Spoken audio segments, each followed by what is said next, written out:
inner peace brought by Jesus, then you find that spiritually you start dying. Hello? Spiritually you start dying. And the moment you are on the path of dying, then the devil now destroys you. He comes to steal. The second point, he comes to do what? To kill.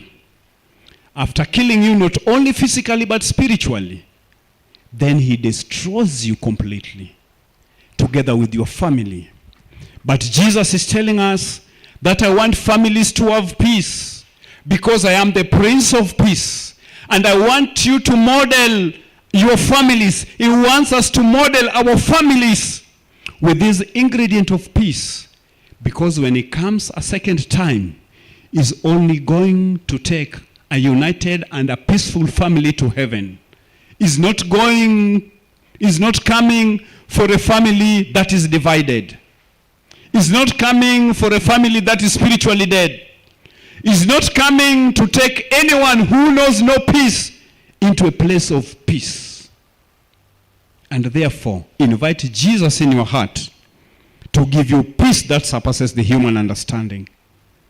Jesus tells us that we must not face the family challenges as our own or on our own, but let us always invite Jesus, because it tells us when you read the book of Psalms chapter 46 verse 1, it says that I am a present help, very present all the time. Is there a time you feel that you are so much weighed down, you are bogged down, you cannot think straight, you cannot move, because you have no peace in your heart and you have no peace in your mind? It is deliberate, and as children of God, we must purpose to have peace in our minds first and then in our hearts. Jesus says that I want to give you peace. One promise and the reality and the truth is, when you read John chapter 16 verse 33, it tells us that in this world you will only have what? Tribulations. Don't think that by being a Christian there are no tribulations. You will have to face tribulations, because we are living in what? A sinful world. But we must have a different perception. How do we perceive tribulation? How do we perceive persecution? By the way, don't think that your neighbor will come and persecute you. Persecution starts from the house. Hello? Yes, it is your wife who will persecute you. It is your husband who will persecute you. It is parents who will persecute the children. And therefore, Jesus is saying that I am a present help. Psalms chapter 46 verse 1. I am a present help. And one of the things that Jesus wants to help us with is peace. Mpaka mtu anapokuangalia anakuuliza aje, je, jinsi maisha ambayo imesukuma watu hivi, we unapambana nayo namna gani? Suluhisho iko wapi? Suluhisho ni Yesu, mwana wa Mungu. Bwana asifiwe. Mungu anatuita, anatuambia tuende kwake. Kristo anatuambia tuende kwake. Tuende kwake. Tuende kwake jinsi tulivyo. We cannot fight the Amalekites alone. Elder, you will never fight Amalekites alone. Who are Amalekites? People, things that take peace from our lives. If you know the story of Amalekites and the experience with the children of Israel, every time the children of Israel wanted to move forward, the Amalekites were there to take away their peace, to distract them from God. And therefore, in our houses, we must experience peace. Jesus knows that he's living. He is going. He's looking in this episode of the disciples.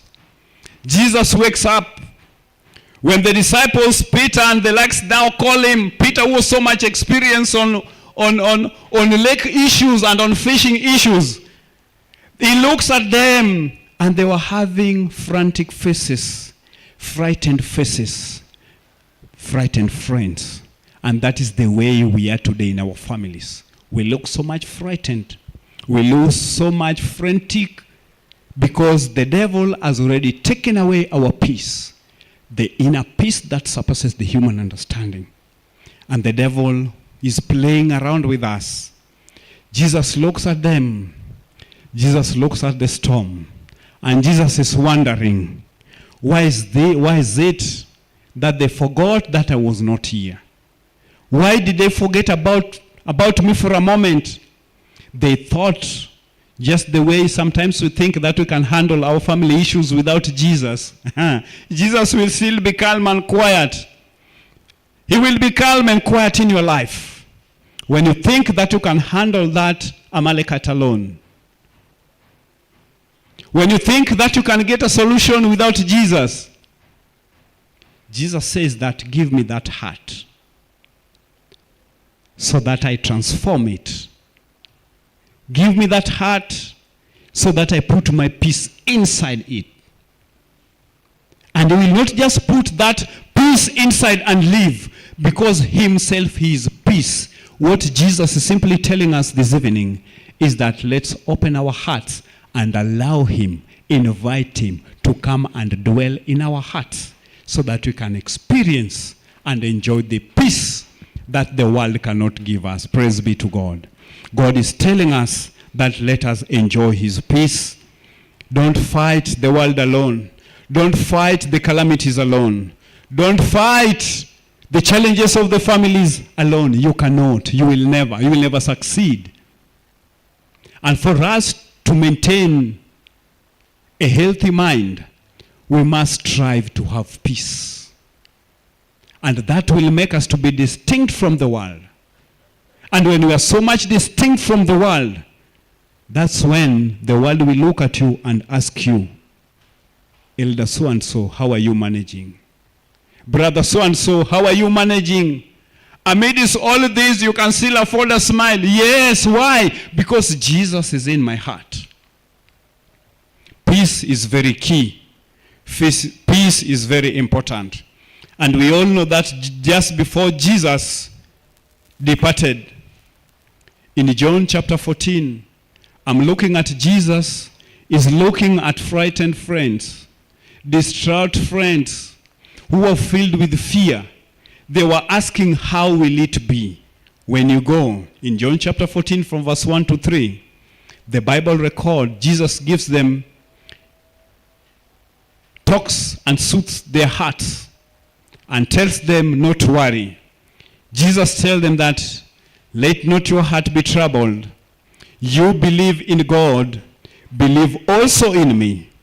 In my Father's house are many mansions. If it were not so, I would have told you, I go to prepare a place for you. And if I go to prepare a place for you, I will come again and receive you to myself, that where I am, there you may be also. Praise be to God. I thought someone would say amen. This is the promise that we must always claim. Whether we go through lots of challenges in our houses, whether we have problems with our spouses, whether we have problems with our children, Jesus is giving us hope. And that is what we look at briefly tomorrow as we wind up. Hope. How do we live a hopeful lives in this world as we wait for Christ's second coming? Jesus is looking at them. They are wondering what is happening. We are being told today that we need to choose peace because Jesus wants us to be peaceful. We can choose to be peaceful in the storms of our lives because Jesus is always with us. Praise be to God. Yes, the storms will be there. I'm not here to tell you that things will be rosy by being an Adventist. Things will not be rosy, yes. But we are being told that we must choose what? Peace. Are you ready to choose peace today? Do you want Jesus to give you that peace in your heart? Do you pray? As a parent, do you pray for Jesus to give your children peace? To dwell in their hearts, to give them peace? As a man, do you pray for your wife? For Jesus to give her peace? As a wife, do you pray for your husband to have the peace of Jesus? Many a times, pambana na hali yako. Jesus is telling us today, this evening, that let us choose peace. Let us purpose to choose peace. He is the only one who can give us that peace. And when there is peace in our hearts, those whom we are living with will actually enjoy it. When we have peace, we are being told that when you're having that inner peace as an individual, it is not only you who will enjoy that peace, but it will be enjoyed even by those who are what? Who are around you. Let us purpose to give one another peace. Families are going through a lot, yes. Because of economic pressures, yes. But Jesus is telling us this evening that we choose peace. Are you ready to choose peace? I want you to mark my words. I'm being careful with my words. Choose. It is an option. Either choose peace of Jesus and be peaceful, or choose the peace, the temporal peace of this world, and be peaceless, or have no peace in your life. Jesus is calling upon us this evening that let us have peace. In our houses, we are being told when we have peace, then a perfect love will now flow into our hearts. Hello? A perfect what? Love will flow in our hearts. Fear will be driven. When peace comes into our lives, it drives away what? Fear. And that's how Jesus wants us to live. When he's living in our hearts, he will drive away fears that are being brought by the tribulations of this world, by the turbulence of this world. When we have that inner peace, then worry will go.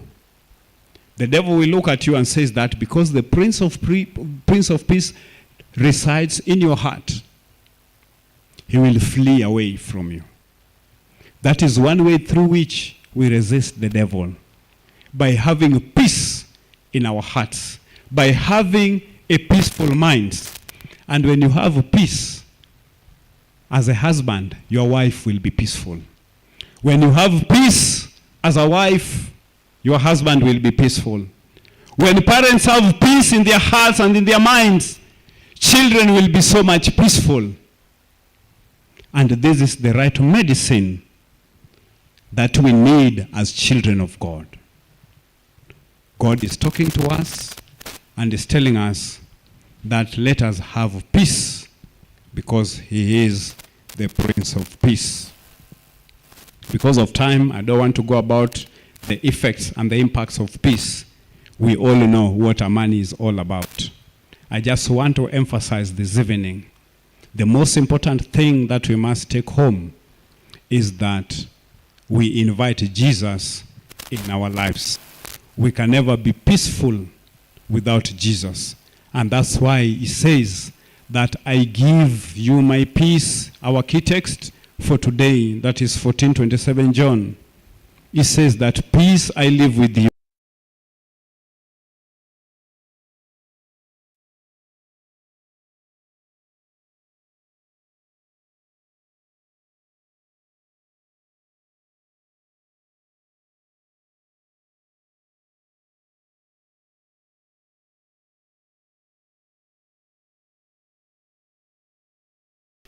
That is going to give us peace.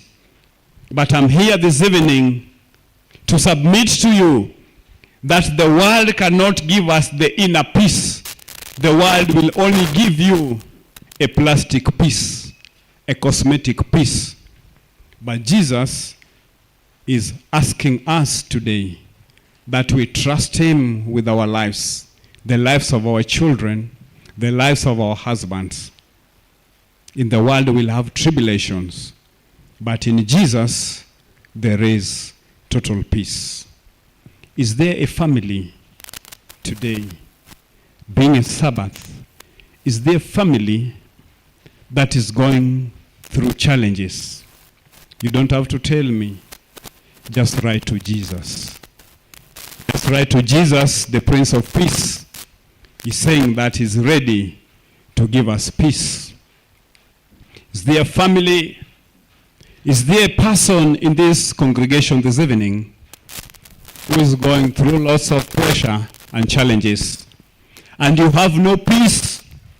You have not found peace, but Jesus is calling us, is inviting us today, this evening, as we usher in the Sabbath.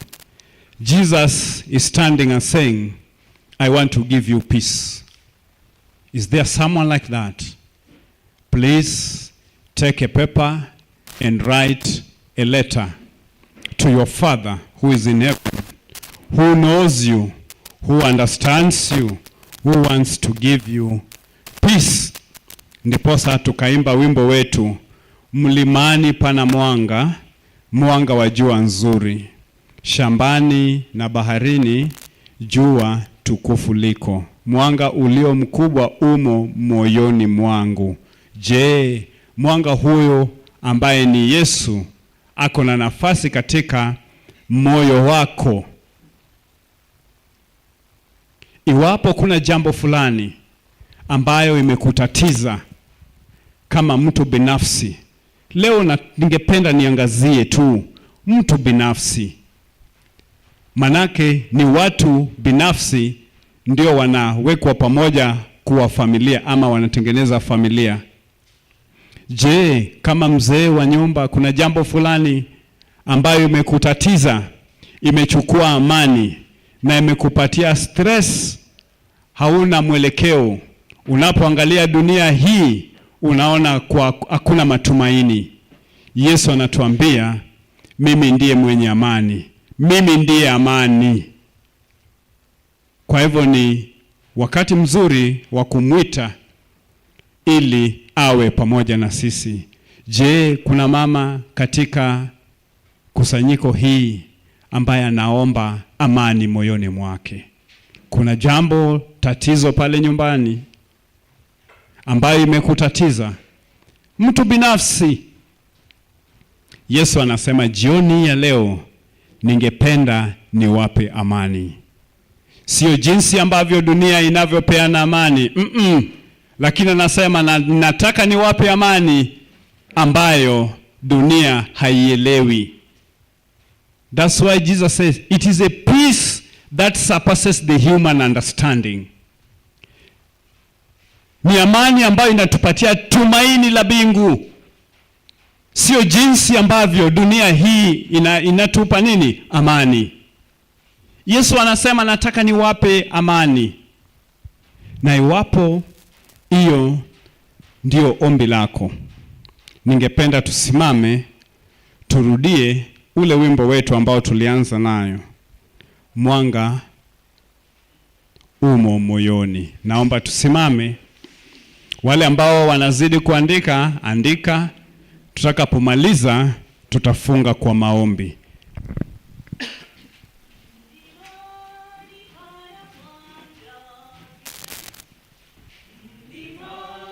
Ni pana mwanga, mwanga wa jua nzuri, shambani na baharini jua tukufu liko. Lio mkubwa umo moyoni mwangu, kwa kuwa Yesu alipo hapa pana mwangaza. Lio mzuri mwanga umo moyoni, akiwapo Bwana Yesu pana mwanga moyoni. Mavazi kuku ninavua huzuni, nguo nzuri za furaha umenipa za kuvaa. na kuandama rohoni hata nyumbani juu iliyopambwa vizuri katika pendo lake. Liyo nzuri mwanga umo moyoni, akiwapo Bwana Yesu pana mwanga moyoni. Ni kombo wa Yesu maisha yangu mali, vyote ni vyako Mwokozi, daima nikusifu na kuandama rohoni hata nyumbani ya juu iliyopambwa vizuri katika pendo lako. Liyo nzuri mwanga umo moyoni, akiwapo Bwana Yesu pana mwanga moyoni. Kama ilivyo desturi yetu, ningependa kwa unyenyekevu na upendo mwingi niwaite wazee wote ambao wamewekewa mikono tuje mbele ili tushirikiane tunapofanya ombi la mwisho. Wazee wote, na iwapo uko na tatizo, wacha niseme hivi leo, jioni ya leo, kuna jambo ndio umeandika hapa, sisi hatujui. Kila mara nawaambia mimi ndiye mwenye dhambi kuwashinda, kwa hivyo sina nguvu yoyote ama mamlaka yoyote. Kama iwapo kuna jambo ambayo unataka umwambie Mwenyezi Mungu kwa njia ya kipekee, ningependa tusonge mbele tu ili tupate kuomba kwa pamoja. Iwapo unahitaji amani moyoni mwako, iwapo unahitaji amani katika familia yako, iwapo ungependa amani ya Kristo idumu moyoni mwako, piga hatua, kuja tu mbele. Hatua ya imani. Tunasema ni hatua ya imani ili tuwe kwa ukaribu tuongee na Baba yetu wa mbinguni. Iwapo kuna jambo, na kwa hakika jioni ya leo naambia Mungu, jambo hili limenizuia kuwa na amani moyoni mwangu, limezuia amani pale nyumbani, ninataka nikabidhi mikononi mwako, na moyoni mwangu unipe amani. Wazee, naomba tuweke magoti chini. Nitakapoomba wewe jiombee kimoyo moyo. Zungumza na Mwenyezi Mungu. Tunaomba. Baba wetu ushie palipo juu mbinguni, tunakushukuru mara nyingine tena. Masaa haya ya kipekee, masaa ya Sabato, masaa matakatifu. Baba, umetupa fursa tukongamane katika nyumba hili lako la Makadara. Tunapoita jina lako Baba, tunakuomba Baba utuonekanie kila mmoja wetu. Tunakushukuru kwa kuwa umekuwa nasi wiki nzima, ikiwa leo ni siku ya 6 ambayo umetufundisha mambo makuu kuhusu familia zetu. Hebu mafundisho yote ambayo umetufundisha wiki nzima ipate nafasi ya kipekee moyoni mwetu, na Baba tuziweke katika matendo pale nyumbani. Tunakuita katika familia zetu Baba, fanya marekebisho na uisho ya kipekee. Ona mama huyu ambaye analia akiwa na machozi mazito, amekosa amani Baba, mpe amani. Mzee huyu ambaye ametatizika kwa sababu ya changamoto za dunia hii, hana amani Baba, kuleta amani, manake Kristo wewe ndio nguzo na chanzo cha amani. Kama wazee na watumishi wako, katika kijisanduku hichi tumeweka mikono yetu, sio kana kwamba tuko na uwezo lakini kwa imani kama watumishi wako Baba tunakulilia. Jibu maombi haya. Jina lako lipata sifa. Baba utukuke, na wana na binti zako mwishowe waseme kwa hakika, wanapotoa ushuhuda waseme kwa hakika Bwana umetenda. Wewe ni Mungu wetu ambaye unatupenda, na umesema tunapoomba kwa imani masikio yako sio mafupi kusikia ombi letu. Kwa hivyo Baba tunakuomba, jibu maombi haya. Iwapo tuko na dhambi ambayo inaweza inuka na kufanya usije ukajibu maombi yetu, Baba tusamehe. Baba tusamehe kama kila mmoja binafsi, tusamehe kama familia, tusamehe kama kanisa, utusamehe kama wana wa nchi ya Kenya. Baba tunakuomba kwa unyenyekevu mwingi Kristo, tuonekanie kila mmoja wetu. Baba jibu maombi yetu, tuondolee mizigo mizito ya dhambi, manake tulipoanguka kwenye dhambi pale bustani la Edeni, umekuwa ukituita kila mara. Hata wakati huu unatuita, lakini mwovu shetani ameziba masikio yetu, ameziba mioyo yetu, amefunga macho yetu. Baba hatuwezi kukuona. Tunaomba uisho wa kipekee.